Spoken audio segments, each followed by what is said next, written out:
and I've already started to get into the second area, which is speaking.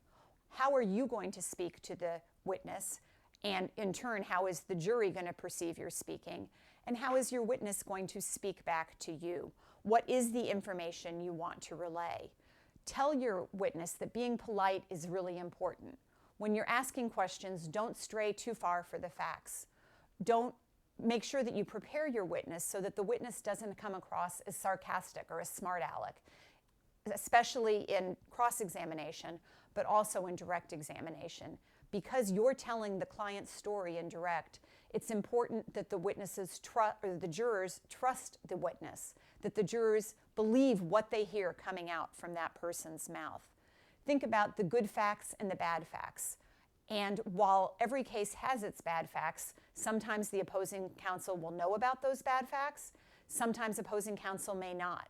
If you have bad facts that you know your opposing counsel is going to try and draw out on cross-examination, make it a point to address those facts to some degree in your direct examination. You don't want to lead off with the bad facts. You don't want to finish with the bad facts, because studies show that people remember what they hear at the beginning and what they hear at the end, but work in what those bad facts are to the direct examination so your opposing counsel doesn't have a chance to have one of those gotcha moments and leap in and make it look like you were trying to hide something.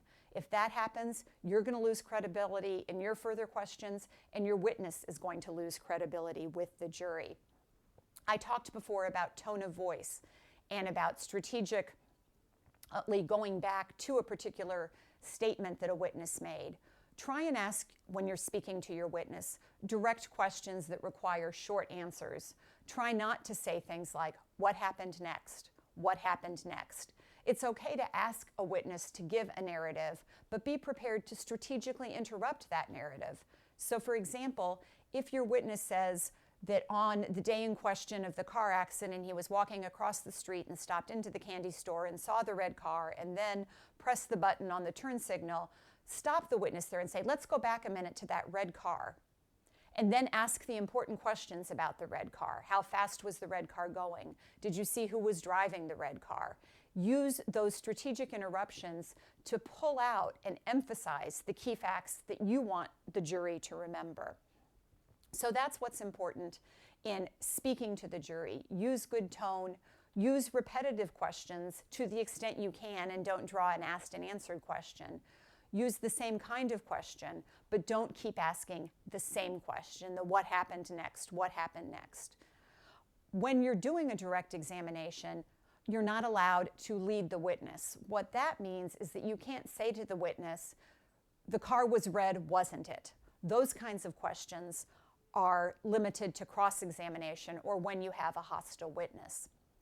What you want to do is ask the witness a question that doesn't imply an answer. That's what a leading question is a question that implies an answer. So ask the witness, "What color was the car?" On direct examination, you have the opportunity to prepare your witness, so there shouldn't be any real surprises. Now, every once in a while, you'll be faced with a witness on direct examination. Maybe it's somebody who was formerly employed by a company and left because they were fired and isn't very friendly. If you have a witness who isn't friendly, sometimes you can get the judge to allow you to address the witness as a hostile witness. And in those cases, you will be allowed to ask leading questions of the witness. But in general, you don't want to ask leading questions on direct exam. And there's another reason for that, besides just the simple reason that the rules don't allow it. And that is, if you're not spoon-feeding your witness, then the witness is going to appear to be more knowledgeable. The witness is going to have more credibility with what he or she says.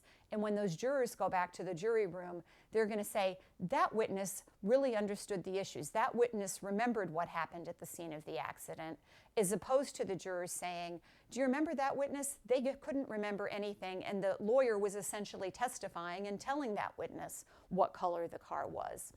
So when you're speaking, think about how you ask the question, the pace of the question, the tone of your question, and drawing out the important facts through strategic interrupters when you ask the question. Now, the final area